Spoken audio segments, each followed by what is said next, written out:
Dr. Harold Asbedin, Senior Visiting Research Fellow at Southampton University, has seen the results of early tests. Scientifically speaking, it is a bombshell, he says. I would not have believed this if I had not seen it with my own eyes. Quote, it will totally revolutionize the travel industry, taken to the ultimate. We will have planes without jet engines and helicopters without rotor blades, unquote. Mr. Kidd is being financed by an Australian research company, a spokesman said. Quote, we are on to something really big. The next stage is to power up Sandy's device in California with the prospect of building a full-scale vehicle at the end of the day, unquote. Money is no object, and we are determined that his work will get out. Well, folks, if that ever happens, I want to see the day.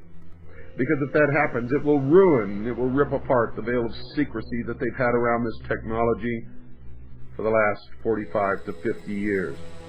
And nobody is going to allow that to happen, because that's their ace in the hole to bring about the New World Order, by presenting us with an artificial and completely false threat from some other species, from some other planet.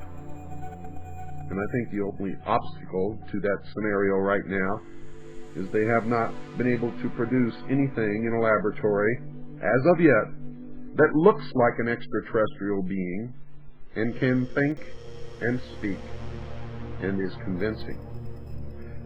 But mark my words, they will. And when they do, none of us will be able to tell if that creature was manufactured in a laboratory or really did come from some distant star system. And that's the inherent danger in all of this. For you see, just the presence, just the reality, just convincing the people of the world that such a creature could exist and could travel from there to here constitutes a serious threat to our planet and to humanity.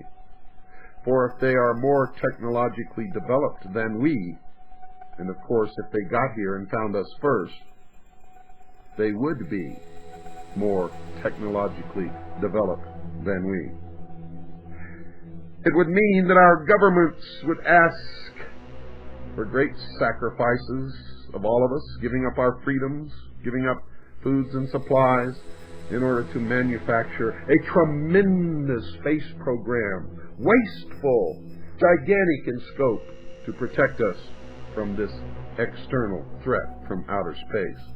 And of course, since none of us would have any means at our disposal to verify the reality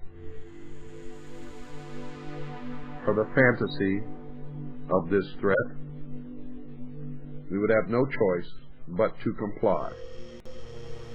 And the first realization of this massive, gigantic movement to protect the earth from this alien threat would be a one-world, totalitarian, socialist government.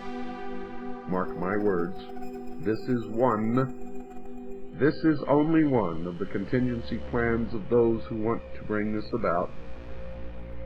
And they have at their disposal the technology that has already been used for many, many years to implant in the subconscious mind of the men and women, the people of the world, that the threat is real, even though there is no proof anywhere existing upon the face of this earth or anywhere else that extraterrestrial beings exist, much less are visiting this earth.